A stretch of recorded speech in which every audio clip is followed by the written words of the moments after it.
Whitman bringing you the weather. And let me tell you, I'm happy to say there's nothing but blue skies coming your way.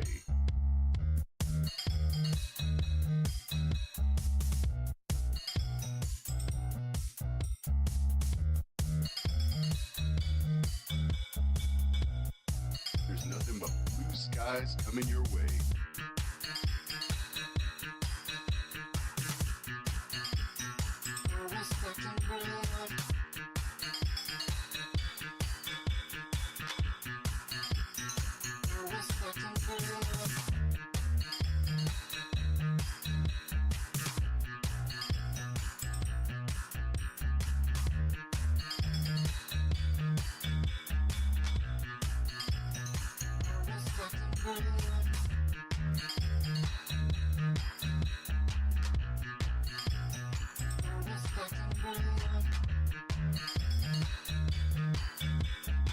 I'm happy to say there's nothing but blue skies coming your way. Blue skies coming your way.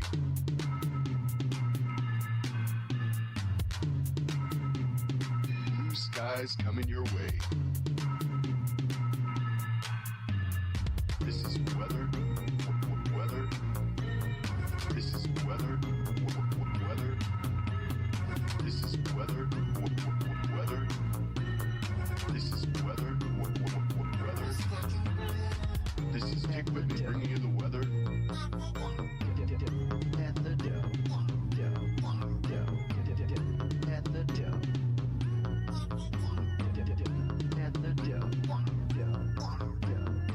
Always stacking bread. Always stacking bread. Always stacking bread. Always stacking bread. This is Dick Whitman bringing you the weather.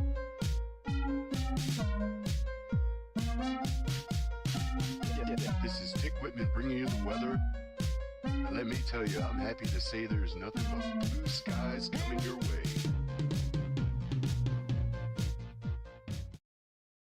It is Saturday, May 17th, and you are watching You Don't Watch Sports right here on the Feo Grande YouTube network. I am Bill Smith, and I am joined, as always, by the man, the myth, the legend, Feo Grande himself, Omari Ellis. Omari, thank you for commanding the ship last week, but we are back on our usual broadcast. How you feeling?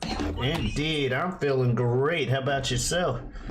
Absolutely fantastic. We got a lot of sports going on. Sports is hot in these streets, so we need to get into it and talk about it because we cover 3 topics here on You Don't Watch Sports. Just to sprinkle a little bit of sports information into your casual conversation as we are your guiding light through the sea that is sports talk. Omari, topic number 1, we have the NHL playoffs going on. We need to break it down. We need to talk about it. We have 2 teams already in the conference finals in the Edmonton Oilers and the Carolina Hurricanes. And then we have 2 more series still waiting to be figured out. We got the Winnipeg Jets and Dallas leading 3-2, as well as the Toronto Maple Leafs and the Florida Panthers all tied up 3 games apiece. A lot of contention, a lot of heat in that Toronto Florida series. Not sure if you've seen I have not seen anything going on with that. I did not realize it was that close of what was going on. The 3-3, 3-2 after the 4-1 gentleman sweeps on the other side of the respective brackets. I didn't expect the top sides to be as close, but they've been pretty closely fought with those top sides of the bracket the whole way through. Winnipeg had, barely beat the Blues 4-3, and Dallas barely beat the Avalanche 4-3. So that already was 2 people going, and they're in a 6-game series right now, possibly 7. But yeah, the Maple Leafs in Florida. I did not know about the contention. What's up with well, we have a one of the co-owners of the Florida Panthers decided to use the current political climate of maybe a Canada and Florida / America in a very vocal, vitriolic way, and It really put a lot of heat into the series. Oh my god. I It can't was like a even be legitimate owner of it. It was he is an owner of an NHL team. all right. Have Toronto win. Okay, let's go Carolina as our one American representation in this playoffs left. We still got Dallas in it. They're leading. Oh, they are leading. So I looked at that wrong. I thought Winnipeg was ahead of them. Well, I was talking last week about the possibility of an all Canadian finals for finally happening. But and still could. well, conference finals on both sides. Yes. Like a guarantee all Canadian. Like as of the conference finals, like okay, guaranteed Canada's winning this year. Which could still happen, but we gotta wait another series or two for that. But still, NHL going crazy. That's like I can see where you're coming from with the contention, and of course it would be the Florida Panthers, home of that kind of governor that would say those kind of things. And you only created bulletin board material. I'm interested to see what the. I wasn't following close enough. Yeah. On what On what was said or playing how the out. series was going. Yeah. Yeah, exactly. So okay, we have the Maple Leafs winning game 1 and game 2. And then the Pants. So I think actually the Panther the statement by the Florida owner might have actually fired up the Panthers. It might have fired him up, but it was one of those things when you're talking about the contention with what he said. I was like, okay, well, we can't back the Panthers if he's out here saying racist shit. So it's like, oh, okay. Well, I mean, not necessarily, not racist stuff, but calling them the 51st state and like just a bunch of like your team sucks, blah blah blah. You're the 51st state, MAGA MAGA MAGA. Yeah. I can't wait till we take your terrible country over. Oh my god. Yeah, that goes back into the whole like racist shit. Maybe nationalism, but yeah. Yeah. Fair enough. I mean, I never took it very seriously. I'm sure the NHL owners are taking it a little bit seriously of like, listen, bro, we don't fucking care what your opinion is politically because you're a millionaire. Yeah. And that's how things work. But shut the fuck up about it. Exactly. Shut the fuck up. Like I joke about like USA on here, but I'm not out here going that damn far with the fucking let's take them over. So yeah, interested to see where that goes. But hey, Edmonton and Carolina, you are already in it in the finals, and we'll catch up on that again next week. Omari, take us through topic number 2, the NBA playoffs. NBA playoffs are going crazy this season, and we got some more eliminations that have happened. We got 3 of the 4 teams set up for the conference finals there. In the West, we have the Warriors. They went down to the Timberwolves. Ant-Man is the truth. If you didn't know about Ant-Man, well, you're going to know about him now, Anthony Edwards. People were joking around, memeing about him being one of Michael Jordan's illegitimate children in the sense of like how much they want him to be the future face of the league because he's got that dominant, I'm here to win, I'm super competitive. He's got that killer edge we've been missing for the last 25 years from our face of the NBA. So they got that going on, and he beat the Warriors 4-1. And I initially, because I hadn't been paying close enough attention, thought like, wow, Steph Curry didn't show up for those games, but that was only in a literal sense because Steph Curry had a hamstring injury. Which obviously the Warriors, like I believe in Jimmy buckets and all that, but he can only do so much on his own. On his own. It's the fucking Warriors. What are we talking about? But you know what I mean. The bottom line is Timberwolves beat them. Meanwhile, the Thunder going up against the Nuggets in a series tied 3-3. We gotta get them Cronkies out of here. Gotta get the Cronkies out of here. We got them out of here in the NHL. We got to get them out of here in the NBA, but they're sticking around. Shea Gilgeous-Alexander Du Bois versus the man who doesn't want to be here, but he's winning anyway, Nikola Jokic. Nikola Jokic. Yeah. But that series is tied 3-3. They fired their coach, the Nuggets did, right before playoffs. You're not supposed to go to the championship and win it when that happens. But they're doing it. And it's in spite of everything. Meanwhile, by the way, the Timberwolves have never been to the NBA Finals. The closest they've gotten is the Western Conference Finals, so they're looking to go to their first NBA Finals versus either team on that other side. We all know the Thunder's history with the NBA Finals. They lost to LeBron and the Big Three Heat when they had their own Big Three, or they had their little three at the time because they were still really young. Harden, Westbrook, KD, 3 MVPs on one team, or 3 future MVPs on one team. So now we got Shea Gilgeous out here, who I'm pretty sure is winning the MVP this season, if not Jokic. Oh my God, I just realized that. It's the 2 MVP people heading up to head-to-head. I know MVP is a regular season award, but you gotta believe they're gonna count that into it. They're going to count the result of this into it anyway because they love doing that. Votes are already in? I don't know exactly how the votes work. I think votes are already in because normally they announce it after. They'll start dropping the announcements of the awards, I think, as the finals are happening. Yeah, so that's why I don't know if the votes are already in because of when they announce the awards. That's what I'm saying. I don't know the exact intricacies. Ideally, because it's a regular season award, the vote should already be in. Yeah. That said, in the Eastern Conference, the Cavaliers, we thought Cleveland was doing it. They're showing that they can do what they can do on their own with Donovan Mitchell and the boys, but it wasn't enough to keep pace with them boys in Indiana. The Pacers skate past them 4-1, going to the finals. They've been to the NBA Finals only once themselves, back in 2000, where they lost to the LA Lakers.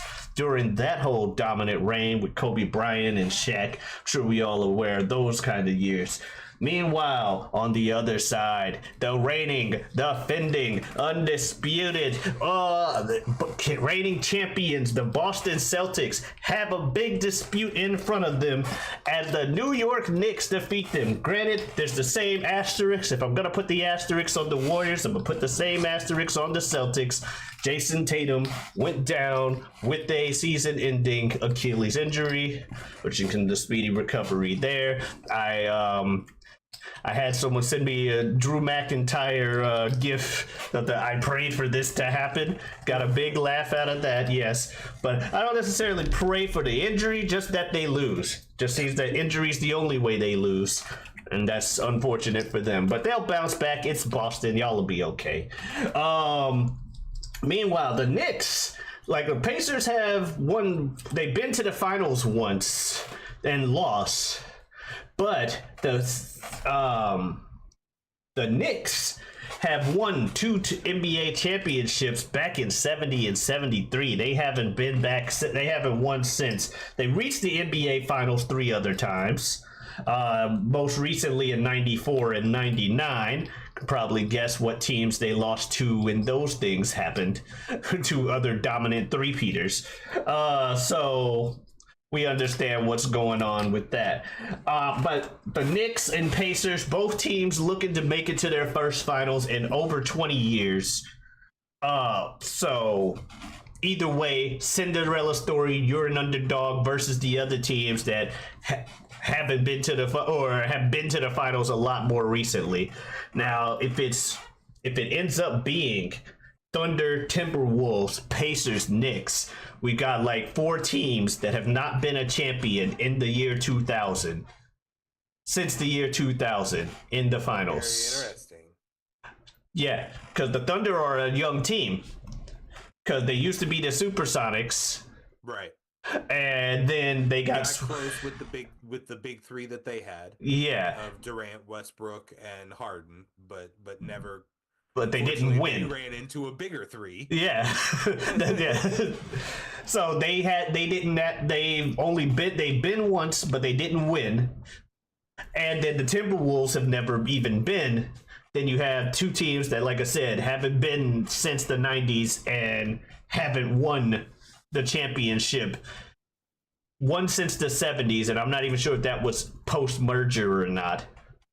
So it's like, are the Cleveland Browns 10 times NFL champions? Yeah, but this is pre-Super Bowl. Do you count those? Kind of the same thing with pre-merger NBA. But yeah, it's looking like it's gonna be a shakeup this playoff season, and we're gonna be in for some new stuff. It's a new era. Get these old folks out of here. But before we move on, I do want to mention, speaking of them old folks, NBA on NBC is returning next season, if you hadn't heard. Mm-hmm. And with it, of course, the one, the only, the GOAT himself, Michael Jeffrey Jordan, will be joining them in some kind of medium capacity. And Gil's Arena was pointing it out. NBA on NBC lives and dies with that man. They ended one run when he first retired. They came back when he came back. He retired again. NBA on NBC goes away. Now they're finally coming back 25 years later, and sure enough, he's coming back with them. It will be interesting to see if he finally tells people to shut the fuck up about this debate, or if he joins in.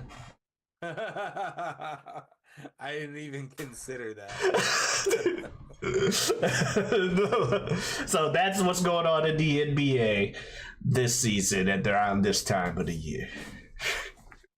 All right, we'll jump into topic number 3. We're going to take a look at the MLB. We are going through it. We are about a quarter of the way through the season now. Still not completely judgeable. As I was always raised by my grandfather to wait for Flag Day, which I believe is like the second week in June. Okay. Sometime. That is the point where you can decide if your team is a winner or a loser. If you can be upset with the season or excited for the season. Fair. I was taught by 2011 to wait till late September.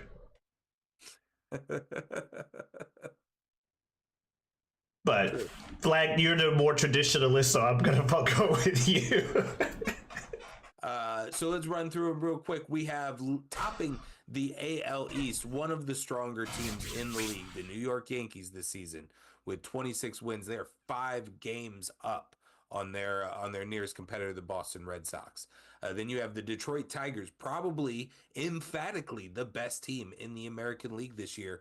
A lot of surprises with the Detroit Tigers. Not a lot of big names, but you have Javi Baez, who's been swinging a tremendous bat of recent, and they are leading the American League with 30 wins and 4.5 games up on their spot.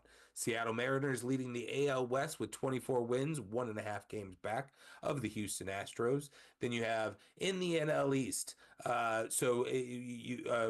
in the National League as a whole, probably 2 teams that you would say are the best of the best. You have the New York Mets at 28 wins and 1.5 games up on the Philadelphia Phillies. And then you have the Los Angeles Dodgers, who are at 29 wins, but only 1 game up on the San Diego Padres at 27 wins. I think the thing that separates the New York Mets, the Los Angeles Dodgers, and the San Diego Padres, as well as the Chicago Cubs, who are currently leading the NL Central with 26 wins. I think the thing that separates them is every other team is playing their best baseball right now.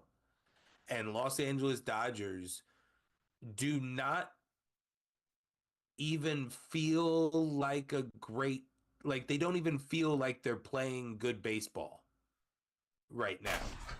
Is it because of expectations versus reality?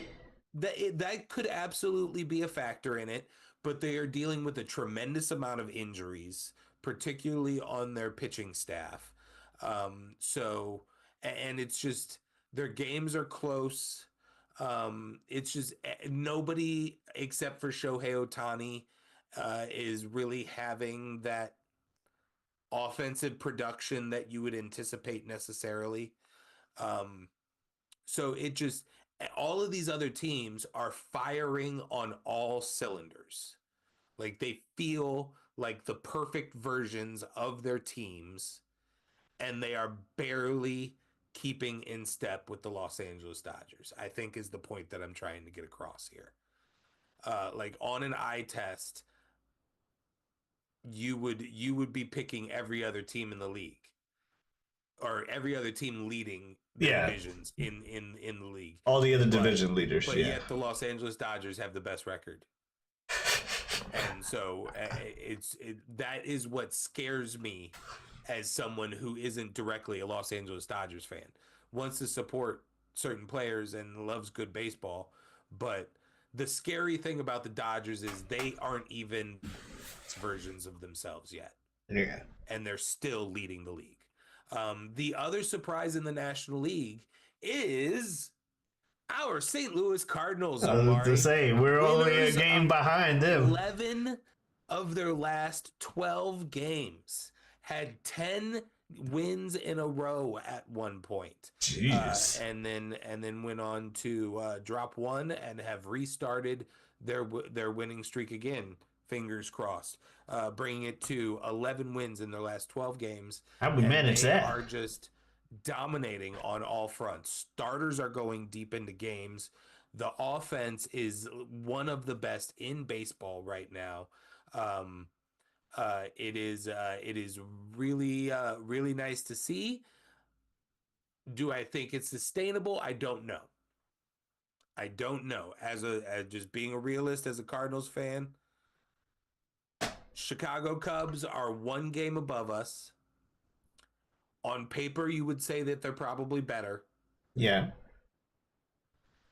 They have the ability to improve in a mid-season trade scenario. They probably have multiple things they could do in different ways and the assets to do those things. Because in order to get, you got to give. Hey, a wild Jazz appears, by the way. Hello, how you doing? And then for the St. Louis Cardinals, I don't know if they have the give to get the get. Yeah. So that's what I could see us continuing to fight here through the trade window, and then the Chicago Cubs make an acquisition that finally separates, or we as a team make a decision that we will be sellers. This is the weird part of the season as far as baseball goes, is you may start a season anticipating whether or not you're going to be a buyer or a seller at the trade deadline. And you would probably say at the start of this season that the St. Louis Cardinals were likely to be sellers at the deadline. In fact, that's probably where they wanted to be, because sometimes you have to sell in order to acquire for the future. You know, that's how the great teams stay balanced. Is they're always keeping one eye on the present while having one eye on the future. As a Cardinal fan, I anticipated this season to be this season is more about the future. Yeah. We're going to use a Nolan Arenado, a Ryan Helsley, some of these guys who are on the last years of their contracts. We're probably going to trade pieces and get future assets. If your team is competing for the lead in the division, do you really want to get rid of those players? But can you really do anything to improve? Because all your other teams that are in leading contention of their division, they will be buyers, and they will be actively attempting to improve. No, that's true. So do you throw your hat in that ring again and further deplete in already depleted futures? I don't know. That's the tough spot that some of these teams, like the Cardinals, a lot of these second place, third place in the division, if if that game's back is close, these are the tough decisions that they're going to be facing here in the next month or so. Yeah, and to my knowledge, we've never been the free agent types. We've been the homegrown, like grow the youth. You joined the Cardinals as a youth, and now you're here, and you've been around for like 10 years, and now you're great type deal. We're a mix. Okay. We're not often free agent, but what we are is trade acquiring and extending. A lot of the big names that you might know from your lifetime, Mark McGwire, acquired by a trade with only 2 from months the left in his Athletics, contract, and then we extend him. Jim Edmonds, acquired by trade with only a couple months on his contract, and we extend him. Yeah, I did not know about Edmonds. I knew about McGwire. Matt Holliday, acquired by trade, and then we extended. Very rarely are we dabbling into the free agent pool, but we do that too. But yeah, like an Albert Pujols, Yadier Molina, Adam Wainwright, those are Adam Wainwright was actually traded for. He was one of those that we got while we were trading for the future. A great outfielder by the name of JD Drew that I was a big fan of. Really enjoyed him. I feel like I know the name. We were bad. We were not good one year, and we traded him to the Atlanta Braves for some no-name dude named Adam Wainwright. All right, that worked out. And that's because they knew that they needed pitching depth in the future. Yeah. So they made the Wainwright decision. Let's shout out some individuals real quick on the offensive side of the ball. There is a number one with a bullet, and it's Aaron Judge. He's a bad man. He hit over 60 home runs last year, and he is going to. He's great. He monster. He is approaching the point where we are going to start having conversations of him with people who do not play anymore. Like, he doesn't even get compared to people who play. It is you now have him in the conversations of Albert Pujols, Manny Ramirez, Miguel Cabrera. Like, is this the greatest right-handed hitter of all time? Every single season of his career, he finds a weakness of his and he fixes it. At first, he was really weak against the slider away. Off season, next season, completely fixed it. Now his problem were sinkers and changeups. Boom, fixed it. Then he wanted to increase his power numbers. Boom, tied the American League home run record for a single season. And then somebody said, well, yeah, but then you allowed your average to dip 10 points. All right, well, now he's batting 400 while still hitting for power to all fields, leading the league in home runs.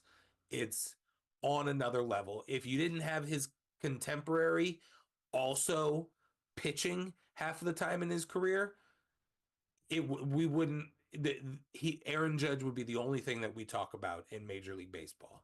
It is euphoric. It is once in a generation talent. On the other side of the ball, Shohei Ohtani still performing very admirably offensively, despite him not pitching. But hold your horses, because he is conducting throwing programs twice a week. And the LA Dodgers are looking at right after the All-Star break. Going into the second, third week in July. Shohei Ohtani might actually be starting for the Los Angeles Dodgers and going back to normal Shohei Ohtani. Yeah. I'm an MVP caliber player with the bat, and I'm a Cy Young candidate with the ball. See, that's how you get that improvement halfway through the season without having to give up future things. It's just like, oh, hey, we need better pitching the second half of the season. You ready to start pitching again? Yep. Also, Kyle Tucker, Corbin Carroll, Kyle Schwarber, and Alex Bregman all just knocking the stuffing out of the ball. Pitchers in the top of the league right now: Nathan Eovaldi, Hunter Brown, Garrett Crochet, Max Fried, Zach Wheeler, Logan Webb, Terry Skubal, and that's really Hunter Green would be right there at the top of the class, but he's unfortunately injured right now. Oh, So no. we'll see how things go there. Great news for the WBC. If you're a WBC fan, it's like the Olympics for baseball, or it's like the World Cup for baseball. And Team USA recently announced that one of the best pitchers in the league, Paul Skeens, is planned to pitch for Team America. This is a big deal because it's hard to get pitchers. Okay, Team America, yeah, but for what particular competition? For the World Baseball Classic, the WBC. Okay. Like it's like the World Cup for baseball. All right. And pros participate, and yeah, it's a big deal. Japan won the last one. Yeah. I'm not surprised. That's part of why the Dodgers is made up largely of Japanese players now. I want to say it goes Japan most recent, USA, then Puerto Rico, then Japan, then USA again, something like that. Like it bounces around. But Japan won it last time, and they're going to be coming back strong. And our big problem is acquiring pitchers because it's a hard time. It occurs about a month before the season starts. So a pitcher is traditionally in a very regimented program where they ramp up their arm and get it ready for the season. And, it's a very complicated process. And then also on top of that, some teams do not allow their pitchers to participate. If you're under contract for a Major League Baseball team, they can tell you no, they don't want you to do that. And more often than not, they use will their nose on pitchers because pitchers are likely to break more often than hitters are. It's like those breaks end up being Tommy John, John surgeries and things of the likes. So Puerto Rico's not considered America for that one, or Dominican Republic. Maybe it was Dominican Republic, but I want to say Puerto Rico also has their own. Okay, just asking. Team. But I could be wrong on that. I need to double check my findings. Fair. We have a lot of participating teams, all the way from Australia, China, Taiwan, Venezuela, Mexico, Cuba. Cuba has been a dominant force before in the tournament. I believe they have a tournament victory under their belt. That's cool. Team Canada is in there. I believe there's one or two European teams. There's going to be a Team England, maybe a Team France, maybe a Team Italy. All right. Fair enough. It's the World Cup of baseball, so it makes sense. Last one was a big deal. The very end of in incredible, amazing fashion, the final game, the championship game of the tournament, Team USA versus Team Japan. Japan leading by 1 run. Team USA has a runner on second base. Team Japan calls out their closer, Shohei Ohtani. My goodness. Team USA steps up to bat, Mike Trout.